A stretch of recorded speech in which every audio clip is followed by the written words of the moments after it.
வணக்கம். நமக்கு எண்கணி ஞானத்தையும், வேத ஜோதிட ஞானத்தையும், ஆன்மீக ஞானத்தையும் வழங்கிய அனைத்து குருமார்களுக்கும் நன்றி. அதே வேளையில் இது ஒரு ஜோதிட விளக்கு வீடியோ விருப்பம் உள்ளவர்கள் தொடர்ந்து பார்க்கலாம். ஒரு கேள்வி. Brother, please update prediction for December because transaction of சுக்கிரன் அண்ட் செவ்வாய் பலன்கள். ஓகே, ஆக்சுவலி இந்த இந்த ராசி பலன் விஷயம் நம்மளே பண்ண வேணான்றது தான் அது அவங்களுக்கு பாம்பே பஜாருக்கு கொடுத்துட்டோம். அண்ட் இன்னொரு விஷயம் என்னன்னாக்கா, ஜோக்கா சொக்கா பக்கவோட ராசி பலன் ஷூட் பண்ணிட்டாங்க. அது எப்போ பப்ளிஷ் பண்ண போறாங்கன்னு தெரியல. மேபி டிசம்பர்ல தான் நான் கேட்டேன். டிசம்பர்ல தான் அப்படின்னு சொன்னாங்க. பட் எப்போன்னு எனக்கும் ஐடியா இல்லை. மேபி எண்ட் ஆஃப் டிசம்பர் அப்படின்னு இருக்கலாம். ஆனால் டிசம்பருக்குள்ள வந்துடும். இதுல நீங்க கேட்ட இந்த பர்டிகுலரான செவ்வாய் சுக்கிரனை பத்தி மட்டும் சில விஷயங்கள் பேசலாம். ஓகே. செவ்வாய் வந்து பலவீனமா இருக்கிறாரு. அதனால மேஷ ராசிக்காரர்களும் விருச்சிக ராசிக்காரர்களும் இன்னும் கொஞ்சம் டீப்பா போனாக்கா, நீங்கள் செவ்வாய் தசை நடந்துட்டு இருக்கிறவரா இருந்தீங்கன்னா, செவ்வாய் புத்தி நடந்துட்டு இருக்கிறவரா இருந்தீங்கன்னா கொஞ்சம் கவனமா இருங்க. ஏன்னா செவ்வாய் ஒருத்தருக்கு செவ்வாய் தசை நடக்குதுன்னு வச்சுக்கோங்களேன். செவ்வாய் தசை நடந்துட்டு இருக்கு. செவ்வாய் கோச்சாரத்துல ஓகே, கோச்சாரத்தையும் தசையும் நீங்க எப்படி எடுக்கிறீங்க அப்படின்னு கேட்டீங்கன்னா ரொம்ப சிம்பிள். கோச்சார தசை நடக்கிற ஒரு செவ்வாய் எடுத்துக்கோங்க. செவ்வாய் உங்களுடைய பிறந்த ஜாதகத்துல சுபத்துவமா இருக்கிறாரு, நல்ல அமைப்புல தசை நடத்துறாரு. ஓகே, எல்லா வகையிலும் சுபர் தொடர்பு வந்துருச்சு. ஓகே, அந்த நேரத்துல பிறந்த ஜாதகம் செவ்வாய் வந்து குரு சுக்கிர தொடர்புல சூப்பரா ஆக ஓஹோன்னு இருக்காரு. கோச்சார நிலைன்னு வரும்பொழுது கோச்சாரத்துல ஏன் அங்க நல்ல தசை சொதப்புது அப்படின்னு கேட்பீங்கல்ல. எனக்கு எல்லாம் நல்லா இருக்குன்றாங்க, ஆனா பிரச்சனையா இருக்கு அப்படின்னு சொல்லுவீங்க பாருங்க. சில இடங்கள்ல எல்லாரும் சொல்ற நல்லது இல்லை, ஏன்னா இங்க எல்லாருமே நல்லது மட்டும் தான் சொல்லிட்டு இருக்காங்க. உண்மையிலேயே செவ்வாய் வந்து பிறந்த ஜாதகத்துல நல்லா இருக்கிறாரு. இப்ப கோச்சாரத்துல நீச்சமாகிறார்ல. இந்த நீச்சமாகும் பொழுது இந்த செவ்வாயினுடைய தசையில யாரெல்லாம் இருக்கிறீங்களோ, நல்ல அமைப்புல தசை நடக்கும் பொழுது அந்த தசை அமைப்புகள் அப்படியே கொஞ்சம் பலவீனமா கொஞ்சம் பிரச்சனைகளை கொடுக்கறத உங்களால பார்க்க முடியும்.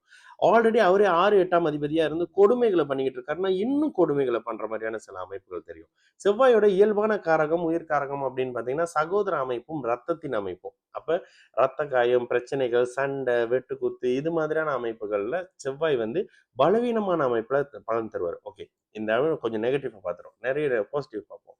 இந்த இந்த இந்த டிசம்பர் டிசம்பர் 2024 இந்த 2024 டிசம்பருக்கு பிற்பகுதியிலிருந்து அப்படியே இந்த நீச்சமான செவ்வாயை சுக்கிரன் பார்க்க ஆரம்பிக்கிறார் ஒரு மாசத்துக்கு. ஓகேங்களா? அப்ப என்ன இருக்கும், இந்த ஒரு மாசத்துக்கு செவ்வாய் சாந்தம் அடைவார். ஒரு சுபரின் தொடர்பு வரும்பொழுது பாவ கிரகங்கள் அப்படியே சாந்த நிலை அடையும். ஓகேங்களா? ஒரு 22 வயசு பையன் அப்படியே கோவமா ஊன்னு ஆடிட்டு இருக்கான். அந்த நேரத்துல ஒரு வயசு பொண்ணு அப்படி பார்த்தா என்ன மாதிரி ஒரு நாணம் அந்த பையனுக்குள்ள வருமோ அந்த நிலையில அந்த செவ்வாய் இருப்பாருங்க. இந்த ஒரு மாதத்துக்கு செவ்வாய் தசை நடந்துகிட்டு இருக்கிறவங்களுக்கு, செவ்வாய் புத்தி நடந்துகிட்டு இருக்கிறவங்களுக்கு, கொடுமையான 6, 8 அமைப்புகள்ல செவ்வாய் நடந்துகிட்டு இருந்தாலும் கூட இந்த இடத்துல இதுவும் பிறந்த ஜாதகத்தின் அடிப்படையில பிறந்த ஜாதகத்துக்கு அடிப்படையில 8ஆம் இடம் கெட்டு போயிருக்கு. இது அவருடைய ஆயுள் பங்கமாகக்கூடிய இடம்னா இந்த செவ்வாய் சுக்கிரன் பார்த்தோன்னே நல்லது வந்துருமான்னு கேட்டக்கூடாது. ஏன்னா அந்த செவ்வாய் தான் மரணத்தை கொடுக்கக்கூடிய அதிபதியா இருப்பாரு. ஓகேங்களா? இது கொஞ்சம் டீப்பா இருக்கும். எவ்வளவு பேருக்கு புரியும்னு தெரியாது. இந்த இடத்துல சுக்கிரனோட தொடர்புல வரும்பொழுது கொடுமையான பலன்களை செஞ்சுட்டு இருக்கக்கூடிய செவ்வாய் ஒரு மாதத்துக்கு சாந்தம் அடைவார் கோச்சார சுபத்தன்மையினால. ஓகேங்களா?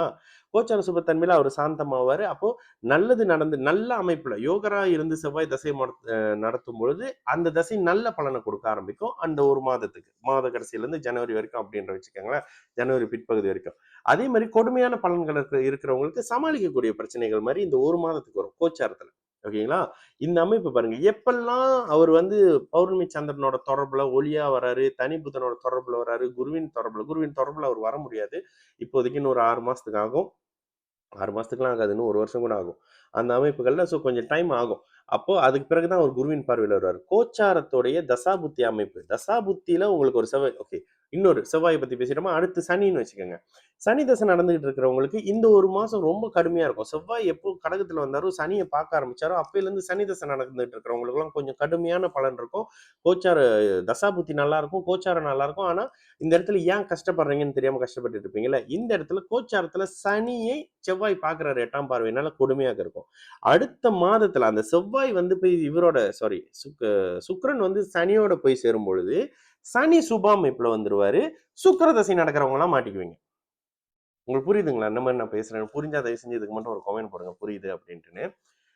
இப்போ செவ்வாயை தனியா சுபத்தன்மையாக்கிட்டு இருக்கக்கூடிய சுக்கிரன் என்ன பண்ணுவாரு அப்படின்னாக்கா, தனியா செவ்வாயை சுபத்துவப்படுத்துவாரு. அடுத்த அப்படியே வரக்கூடிய ஜனவரி பிற்பகுதியில இருந்து பாத்தீங்கன்னா செவ்வாய் ஒரு சனியை போய் சுபத்துவப்படுத்தி செவ்வாயோட பார்வையில வந்துருவாரு. சனி தசை நடக்கிறவங்களுக்கெல்லாம் அங்க கொஞ்சம் மேன்மையான பலன்கள் இருக்கும். சுக்கிர திசை நடக்கிறவங்களுக்கு பலன்கள் டப்புன்னு அப்படியே பலவீனமாயிரும். என்னதான் ஒரு உச்சத்தை நெருங்கி இருந்தாலும். செவ்வாய், சனி தொடர்புல வரக்கூடிய ஒரு கிரகம் தன்னை முற்றிலுமா அப்படியே பலவீனமாக்கிரும். அந்த தன்மையில சுக்கிர திசை நடந்துகிட்டு இருக்கிறவங்களுக்கு சற்று பலவீனமான அமைப்பு இருக்கும். இந்த இடத்துல தான் கோச்சாரத்துல 7 சனி, அஷ்டம சனி நடந்துகிட்டு இருக்கிறவங்களுக்கு கொஞ்சம் கடுமையான பலன்கள் சுக்கிரனோட தசையில இருக்கிறீங்க அப்படின்னா நடக்கும். ஆப்போசிட் ஜெண்டர்னால. இங்க தான் அபியூஸ் நடக்கிறது, அது நடக்கிறது, இது நடக்கிறது அப்படின்ற மாரி. ரொம்ப டீட்டெயிலா பேசுறேன். இது ஒரு பொதுவெளி அப்படின்றதுனால அவ்வளோ கொஞ்சம் எக்ஸ்பிளைன் பண்ணி பேச முடியாது. இப்படிதான் பிரதர் நான் வந்து பலன் பார்க்குறேன். நீங்க கேட்ட ஜெனரல் ப்ரெடிக்ஷன் வந்து 2 சேனல்ல ஆல்ரெடி பேசியிருக்கேன். அது அப்புறமா பொறுப்பாங்க வரும். ஸோ கண்டிப்பா கவலைப்படாதீங்க. சரிங்களா?